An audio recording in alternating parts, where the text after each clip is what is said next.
नवरात्रि शुरू होने से पहले अपने घर से बाहर फेंक देना, ये 3 चीजें, वरना माँ आपके घर में कभी प्रवेश नहीं करेगी, आपसे रुष्ट हो जाएगी, आपसे क्रोधित हो जाएगी और आपका पूरा घर बर्बाद हो जाएगा। जी हाँ दोस्तों, आप सभी को मैं बता देता हूँ कि नवरात्रि का महापर्व आने वाला है। नवरात्रि एक ऐसा पर्व जिसमें लोग माँ की आराधना करते हैं, पूजा करते हैं, पाठ करते हैं, व्रत करते हैं, जप तप और हवन करते हैं। दोस्तों देखिए, हमारे सनातन धर्म में नवरात्रि का बहुत ही विशेष महत्व बताया गया है। जी हाँ, नवरात्रि का पर्व साल में 2 बार आता है, चैत्र और शारदीय नवरात्रि। तो देखिए, आज इस वीडियो में हम बात करने वाले हैं शारदीय नवरात्रि के बारे में। ये केवल उपवास और पूजा का समय नहीं, बल्कि आत्मशुद्धि, घर परिवार की सफाई और सकारात्मक ऊर्जा को आमंत्रित करने का अवसर होता है। जी हाँ दोस्तों, कहा जाता है कि नवरात्रि के दौरान माता रानी स्वयं अपने भक्तों के घर पधारती हैं, भ्रमण करती हैं और भक्तों के दुखों को हारती हैं। और हमारे गरुड़ पुराण में ये भी लिखा गया है कि जिस घर में स्वच्छता होगी, जिस घर में श्रद्धा होगी, जिस घर में पवित्रता होगी, वहां वे अवश्य प्रवेश करेगी। लेकिन अगर घर में कुछ अशुभ वस्तुएं पड़ी रह जाएं, कुछ अपवित्र वस्तुएं पड़ी रह जाएं, तो ऐसा कहा गया है कि माता की कृपा रुक जाती है, माता रानी घर में कभी प्रवेश नहीं करती है और प्रसन्न होने की बजाय रुष्ट हो जाती है। अब दोस्तों देखिए, हम क्या करते हैं कि माता रानी को प्रसन्न करने के लिए घर में माता की चौकी लगाते हैं, पूजा पाठ व्रत करते हैं, उपवास करते हैं, 9 दिनों तक माता की आराधना करते हैं। लेकिन जब इतना कुछ करने के बाद भी हमें फल नहीं मिलता है तो मन बहुत दुखता है कि माता रानी तो हमारी सुन ही नहीं रही है। लेकिन देखिए, कई बार इन सब के पीछे जो गलती होती है वो गलती हमारी ही होती है। दरअसल हमारे घर में कुछ ऐसी अपवित्र अपशगुन चीजें पड़ी रहती हैं जो माता रानी को घर में आने से रोकती हैं। तो दोस्तों देखिए, आज के इस वीडियो में जो विषय रहने वाला है वो विषय साधारण नहीं है। सबसे पहले मैं आपसे हाथ जोड़कर एक छोटी सी विनती करता हूं कि आप सभी इस वीडियो को लाइक कर दीजिए और कमेंट बॉक्स में जय माता दी अवश्य ही लिख दीजिएगा। और आप सभी को नवरात्रि के महापर्व की बहुत बहुत शुभकामनाएं। माता रानी आपकी सभी मनोकामनाएं पूर्ण करेगी। दोस्तों देखिए, इस नवरात्रि की शुरुआत 22 सितंबर से लेकर 2 अक्टूबर तक रहेगी। यानी कि 22 सितंबर को नवरात्रि का पहला दिन रहेगा और 2 अक्टूबर को दशहरा रहेगा।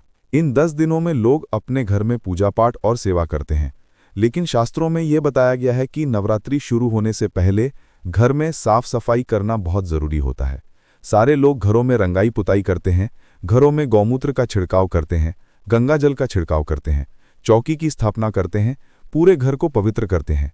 लेकिन कई बार जाने अनजाने में हमारे घर में कुछ ऐसी चीजें पड़ी रह जाती हैं जिसे हम साधारण समझते हैं, जिसे हम बहुत नॉर्मल समझते हैं कि अरे ये तो सिर्फ काम की चीज है। लेकिन देखिए, वही चीज आपके घर में माँ लक्ष्मी को, माँ जगदम्बा को, माँ अम्बे को और माँ गौरी को आने से रोकती है। देखिए, आपसे मैं एक ही विनती कर रहा हूं कि अगर आप माता रानी की कृपा पाना चाहते हैं तो इस वीडियो को अंत तक ध्यान से जरूर देखना, क्योंकि कहीं तुम्हारी एक छोटी सी गलती तुम्हारे पूरे परिवार को बर्बाद न कर दे। देखिए, पूजा पाठ करना, जप तप करना, व्रत उपवास करना, ये सब तो आसान है, लेकिन सबसे मुश्किल काम है माता रानी को प्रसन्न करना। और माता रानी कैसे प्रसन्न रहेंगी? जब आपका घर पूरी तरह से पवित्र रहेगा। तो आइए, आज मैं आपका ज्यादा वक्त नहीं लूंगा, मैं सीधे विषय की ओर बढ़ता हूं। और जो बात मैं आपको बता रहा हूं, ये बात होगी गरुड़ पुराण के आधार पर, स्कंद पुराण के आधार पर और वास्तुशास्त्र के आधार पर। सब चीजें आप ध्यान से सुनना, सब चीजों को ध्यान से समझना कि कौन सी चीज आपके घर के किस कोने में पड़ी है, कहां पर पड़ी है, कैसे पड़ी है, सब बात मैं आपको बताऊंगा। दोस्तों देखिए, सबसे पहली जो चीज है वो चीज माता रानी के सबसे समीप है और उसका संबंध माता रानी से बहुत घनिष्ठ बताया गया है। आपको ध्यान रखना है कि कई सारी महिलाएं घर में क्या करती हैं कि रूखा सूखा अनाज रखती है, कई दिनों का सड़ा और गला अनाज रखती है। वो सोचती है कि गौ माता आएगी तो गौ माता को दे दूंगी या फिर कहीं पर फेंक दूंगी। और अपनी इस आदतों की वजह से महिलाएं पाप की भागी बनती हैं और फिर ऐसे घर में मां कभी प्रवेश नहीं करती है। देखिए, अक्सर कई सारी महिलाओं की आदत होती है कि महिलाएं क्या करती हैं कि अक्सर जब कोई अनाज वो गलाती है, जब कोई छोटा अन्न का टुकड़ा वो गलाती है, तो फिर फ्रिज में ही रख देती है और बाहर नहीं फेंकती है और बहुत समय तक उसे सड़न देती है। लेकिन हमारे शास्त्रों में ये बताया गया है कि जिस घर में अन्न का अपमान होता है वहां मां अन्नपूर्णा कभी नहीं ठहरती है। जी हां दोस्तों, घर में सूखा या सड़ा अनाज हमें नहीं रखना चाहिए, क्योंकि ये चीजें दरिद्रता को बुलावा देती है। माता अन्नपूर्णा कभी भी वहां नहीं ठहरती है जहां अन्न का अपमान हो, क्योंकि देखिए, अन्नपूर्णा देवी को हमारे शास्त्रों में सबसे ऊपर माना गया है। धन की देवी के पहले अन्नपूर्णा को पूजा जाता है, क्योंकि अन्न होगा तो ही इंसान जीवित रहेगा और इंसान जीवित रहेगा तो ही तो माता लक्ष्मी आएगी। इसीलिए अन्नपूर्णा का स्थान हमारे शास्त्रों में सबसे ऊपर बताया गया है। तो ध्यान रखिएगा कि नवरात्रि शुरू होने से पहले हमें अपने घर से सड़ा गला बासी अनाज बाहर की ओर फेंक देना चाहिए, बाहर का रास्ता दिखा देना चाहिए। अब देखिए कई सारी महिलाओं की आदत होती है कि जो घर में पुराने कपड़े रहते हैं, फटे कपड़े रहते हैं, उनका वो पोछा बना लेती है। लेकिन ये पोछा किस तरह से माता को आपके घर में आने से रोकेगा, इस बारे में मैं आपको बताता हूँ। देखिए कई सारी महिलाएं क्या करती हैं कि घर की साफ सफाई करने के लिए पुराने फटे कपड़े ले लेती है और पुराने फटे कपड़ों में नकारात्मक ऊर्जाएं होती हैं जो बिल्कुल भी पवित्र नहीं होती है। अब उन्हें कपड़ों से हम क्या करते हैं कि घर में पोंछा लगाते हैं, घर की साफ सफाई करते हैं। तो ये तो आप घर को पवित्र करने की जगह घर को और अपवित्र कर रही हो, घर में और गंदगी फैला रही है। कई सारी महिलाओं की आदत होती है कि जब घर में झाड़ू भी टूट जाती है तो उस टूटी हुई झाड़ू को ऐसे संभाल कर रखती है जैसे वो कोई पुरखों के संपत्ति हो, कोई पुरखों का धन हो। अरे झाड़ू टूट गई है तो उस झाड़ू को सम्मानजनक आपको किसी ऐसी जगह पर रख देना है अपने घर से बाहर, जहां पर किसी के पैर ना लगें और जहां पर ज्यादा गंदगी ना हो। क्योंकि हमारे शास्त्रों में झाड़ू को माँ लक्ष्मी का स्वरूप माना गया है और झाड़ू को लेकर शास्त्रों में कई सारी मान्यताएं भी बताई गई हैं और कहते हैं कि टूटी हुई झाड़ू न तो घर में रखना चाहिए और न ही किसी को दान देना चाहिए। देखिए दोस्तों, पुराना गंदा कपड़ा, पुराना गंदा झाड़ू माता लक्ष्मण को घर से बाहर कर देता है और कभी भी मां को घर में प्रवेश नहीं करने देता है। कहते हैं कि पुराने झाड़ू से सफाई अधूरी रहती है और उसमें धूल व कीड़े पनपते हैं, और जब धूल और कीड़े पनपने लगते हैं तो घर में दरिद्रता फैलने लगती है। क्यों? क्योंकि अगर घर में पवित्रता होगी ही नहीं तो फिर घर में मां लक्ष्मी का प्रवेश कैसे होगा, मां जगदम्बा का प्रवेश कैसे होगा, मां अन्नपूर्णा का प्रवेश कैसे होगा। अब हम क्या करते हैं कि घर में जौ भी उगाते हैं, माता की चौकी भी लगाते हैं। कुछ लोग घर में माता की तस्वीर के सामने 9 दिन तक फूल, माला, धूप, अगरबत्ती सब कुछ करते हैं और कुछ लोग तो घर में मूर्ति भी स्थापित करते हैं। अच्छी बात है, करना चाहिए, क्योंकि माता की भक्ति हर इंसान करता है और दुनिया में सबसे बड़ी चीज कौन है? माँ है। अब देखिए दोस्तों, कई सारे घर के लोगों की आदत होती है कि घर में फटे पुराने जूते चप्पल भी संभाल कर रखते हैं। ये सोचते हैं कि अरे अभी नहीं तो आगे चलकर काम आएगा, और इस वजह से वो झूठे पुराने जूते चप्पल घर में ही रखे रहने देते हैं। तो ये तो सीधा सीधा एक संकेत है कि अगर आपके घर में ऐसी हरकतें होगी तो कभी भी माता आपके घर में प्रवेश नहीं करेगी। लोग माता रानी को बुलवाने के लिए कई तरह के जतन करते हैं, चौकी लगाते हैं, पूजा पाठ करते हैं, जप तप उपवास करते हैं। लेकिन अगर तुम्हारी ऐसे ही छोटी छोटी गलतियां हो रहीं तो फिर माता रानी तो आने से रही। देखिए दोस्तों, कहते हैं कि फटे पुराने कपड़े, फटे पुराने जूते चप्पल और फटे पुराने कागज अखबार ये भी घर में नकारात्मकता फैलाते हैं। और जब घर में नकारात्मकता होगी तो कैसे माता आपके घर में प्रवेश करेगी? क्योंकि देवी माँ को गंदगी और अशुद्धि बिल्कुल भी पसंद नहीं है। जी हाँ दोस्तों, ये बात आप जितनी जल्दी समझ लेंगे उतना बढ़िया आप लोगों के लिए रहेगा। अब देखिए, कभी कभी हमारे घर में कुछ ऐसे पौधे भी होते हैं जो माता लक्ष्मी और माँ अम्बे को आने से रोकते हैं। लेकिन अब उन पौधों को हम घर से बाहर तो फेंक नहीं सकते हैं। कई सारे लोग अपने घर में पेड़ पौधे लगाते हैं। कोई आंगन में पौधे लगाता है तो कोई घर की क्यारी में, कोई बालकनी में पौधे लगाता है। तो देखिए, नवरात्रि के समय में अगर आप हो सके तो इन पौधों को घर से बाहर की ओर रख दें, जैसे किसी गार्डन में रखा है या किसी मंदिर के आसपास रखा है। दोस्त देखिए, कुछ ऐसे पौधे भी बताए गए हैं जिन्हें नवरात्रि शुरू होने से पहले अपने घर से बाहर कर देना चाहिए। देखिए, बबूल और कीकर का पौधा कई सारे लोग घर में रखते हैं, लेकिन मान्यता है कि ये पौधे घर में दरिद्रता और तनाव बढ़ाते हैं, और जब घर में दरिद्रता और तनाव बढ़ता है तो फिर इंसान का जो मानसिक संतुलन है वो बिगड़ने लगता है, मानसिक अशांति होने लगती है और फिर उसका मन पूजा पाठ में नहीं लगता है। और फिर जब इंसान का मन पूजा पाठ में लगेगा ही नहीं तो फिर माता रानी उस इंसान से प्रसन्न कैसे होगी, उस इंसान के घर में कैसे जाएगी। लोगों की यह आदत होती है कि जीवन में थोड़ा सा भी कुछ गलत हुआ नहीं कि भगवान से विश्वास उठा लेते हैं, भगवान को कोस में लग जाते हैं कि अरे भगवान ने तो मेरे साथ ये किया, भगवान ने मेरे साथ ये किया। लेकिन इंसान अपनी गलती नहीं देखता है। इसलिए मित्रों देखिए, कीकर और बबूल का पेड़ पौधा अगर आपके घर में है तो उसे तुरंत घर से बाहर फेंक दीजिए। क्यों? क्योंकि देखिए, ये घर के आसपास नमी और अंधेरे में बीमारी का कारण भी बन सकते हैं। और बताया गया है हमारे शास्त्रों में कि कांटेदार पौधे भी हमें त्योहारों के समय घर में नहीं रखने चाहिए। चाहे नवरात्रि हो गई, चाहे दिवाली हो गई, चाहे होली हो गई, चाहे सावन हो गया, या कौन सा भी त्योहार हो गया हो, घर में कभी भी बिना किसी वजह के कांटेदार पौधे नहीं लगाने चाहिए, क्योंकि कांटेदार पौधे अगर घर में होंगे तो घर में कलह, गरीबी और आपसी झगड़े लाते हैं। अब देखिए, माता रानी उस घर में भी कभी प्रवेश नहीं करती है जिस घर में हर वक्त लड़ाई झगड़े होते हैं, जिन घरों में औरतों का सम्मान नहीं होता है, जिन घरों में औरतों का अपमान किया जाता है, औरतों को हर कुछ शब्द उठाकर बोल दिए जाते हैं, तो उस घर में भी माँ कभी प्रवेश नहीं करती है। देखिए, नवरात्रि के समय माता रानी वहीं प्रवेश करती है जहां शांति और सौहार्दपूर्ण वातावरण हो। लेकिन कैक्टस जैसे पौधे, कांटेदार पौधे नकारात्मक ऊर्जा को आकर्षित करते हैं, और जब घर में नकारात्मक ऊर्जा होगी तो घर में क्लेश होना स्वाभाविक सी बात है, घर में लड़ाई झगड़ा होना स्वाभाविक सी बात है। देखिए दोस्तों, इसीलिए हमारे शास्त्रों के आधार पर अगर लोग चलेंगे तो जरूर वो भगवान को पाने में सफल होंगे।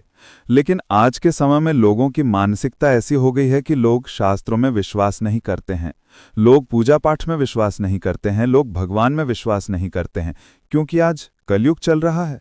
अब कलयुग में ये सब चीजें अगर इंसान ध्यान नहीं रखेगा तो पहले ही जीवन में दुख कम नहीं है। आज के समय में देखिए, हर इंसान किसी न किसी दुख से जूझ रहा है, किसी न किसी परेशानी में लगा हुआ है। तो नवरात्रि के पावन दिनों में कैक्टस, कांटेदार पौधे, बबूल और सूखे और मरे हुए पौधे घर में नहीं रखने चाहिए।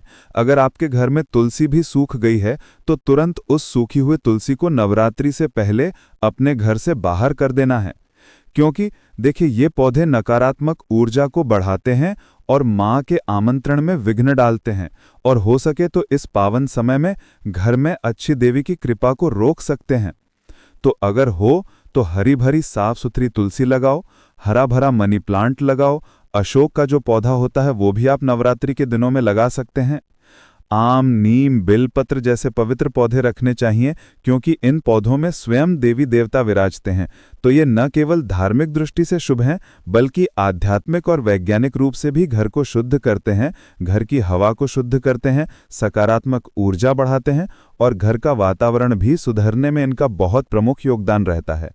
तो इसलिए जो पौधे मैंने बताए हैं, ये अगर आप नवरात्रि में लगाएंगे तो आपके लिए अच्छा रहेगा, और जो पौधे मैंने पहले बताए थे उनको नवरात्रि के समय अपने घर से बाहर जरूर कर देना। अब देखिए, कुछ लोगों की ऐसी आदत होती है कि घर में टूटी तस्वीर रखते हैं कि अरे ये तो मेरे उनकी याद में है, उन्होंने मुझे तोहफा दिया था, भगवान की मूर्ति मुझे तोहफे में दी थी, मैं इसे कैसे फेंक दूं, चाहे वो मूर्ति टूट गई हो, खंडित हो गई हो, तस्वीर का कांच फूट गया हो, लेकिन फिर भी लोग उन चीज़ों को संभाल कर रखते हैं।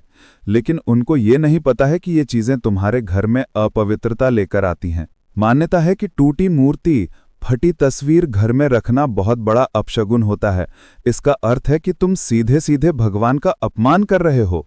देखिए, मैं आपको बता देता हूं कि कई सारे लोग पूछते भी हैं कि गुरुजी, हमारे घर में जो टूटे हुए भगवान की तस्वीरें रहती हैं, पोस्टर रहती हैं, तो उन्हें कहाँ पर रखना चाहिए? क्योंकि देखिए, तालाब में फेंकने से, पोस्टर और तस्वीरें तालाब में फेंकने से तालाब में गंदगी होगी। तो देखिए, आप चाहें तो जैसे भगवान के फोटो रहते हैं, भगवान की तस्वीरें रहती हैं, तो उन्हें आप जला भी सकते हैं। अब आप सोच रहे होंगे कि अरे गुरुजी, ये क्या बोल रहे हैं? लेकिन देखिए, अग्नि देवता को माना जाता है और अग्नि भगवान का ही एक रूप भी है।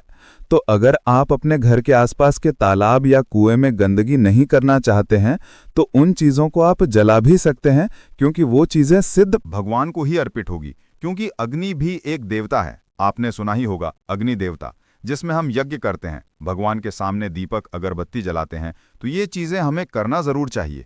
और देखिए, कई सारे लोगों की ये भी आदत होती है कि सूखी माला और पुराने फूल बरकत के नाम पर घर में सजा कर रखते हैं कि अरे मुझे तो इस फूल को उस मंदिर से उन महाराज जी ने दिया था, उन गुरुजी ने दिया था, ये तो घर की तिजोरी में रखना चाहिए। चाहे वो फूल पूरी तरह से सूख गया हो, तो मंदिर में चढ़ाए गए पुराने फूल, सूखे फूल और माला अगर घर में पड़ी रह जाए तो पूजा का फल नष्ट हो जाता है, ऐसा हमारा शास्त्र कहता है। फिर चाहे तुम कितनी ही पूजा पाठ कर लो, कितना ही जप तप कर लो, उस पूजा का फल नहीं मिलता है। इसलिए नवरात्रि शुरू होने से पहले अपने घर से जितने भी सूखे फूल हैं, सूखी मालाएं हैं, पूजा से संबंधित अगरबत्ती का थोड़ा सा राख भी है, धूप बत्ती की राख भी है, जली हुई बत्तियां भी हैं, तो तुरंत उन्हें अपने घर से बाहर फेंक देना है।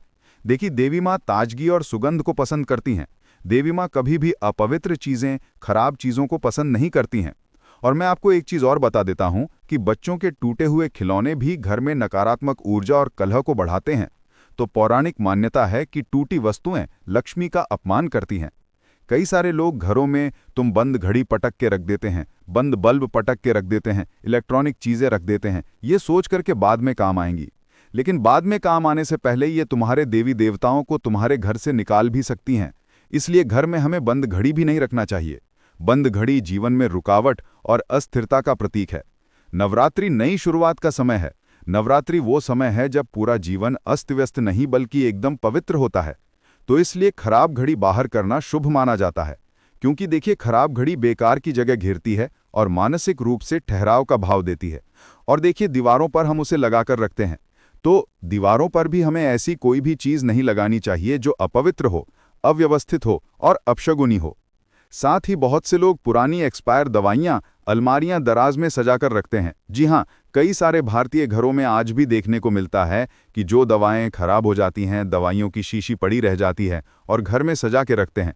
तो मान्यता है कि घर में पुरानी दवाएं रोग और बीमारी को आमंत्रित करती हैं, और जिस घर में रोग और बीमारी होगी उस घर में माता कभी प्रवेश नहीं करेगी, क्योंकि उस घर में पवित्रता बिल्कुल नहीं रहेगी। अब देखिए, आप सोच रहे होंगे कि माता रानी तो अपने भक्तों के कष्टों को हरती है, भक्तों के दुख को हरती है, लेकिन जब इंसान अपने ही गलतियों की वजह से अपने जीवन में इन सब चीज़ों को आमंत्रण देगा, तो फिर इसमें माता रानी की क्या गलती है? इसलिए दोस्तों, मैंने आज इस वीडियो में आपको जो जानकारी बताई है, आशा करता हूं कि आप सभी को वो जानकारी बहुत पसंद आई होगी। देखिए, यदि आपके मन में कोई भी सवाल है, आपके मन में कोई भी अगर भ्रम है या किसी भी तरह की किसी चीज़ को आप जानना चाहते हैं, तो कमेंट बॉक्स में आप हमें अवश्य लिखकर बताएं। हम आपके सभी सवालों का जवाब देंगे। मित्रों देखिए, मैंने आपको इस वीडियो में जो भी बात बताई है वो सभी बातें शास्त्र के आधार पर थीं। देखिए, ये सारी चीज़ें हर घर में रोज़मर्रा में मौजूद रहती हैं, लेकिन हम ध्यान नहीं देते हैं।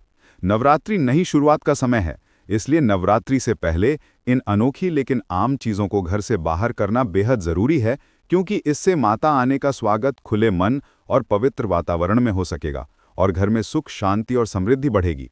तो आशा करते हैं आप सभी को वीडियो पसंद आई होगी, तो वीडियो को लाइक कर दीजिएगा। और आपको रोज़ाना अगर इसी तरह के ज्ञानवर्धक वीडियो चाहिए तो आप सभी हमारे चैनल को सब्सक्राइब करके हमसे अभी जुड़ जाइएगा।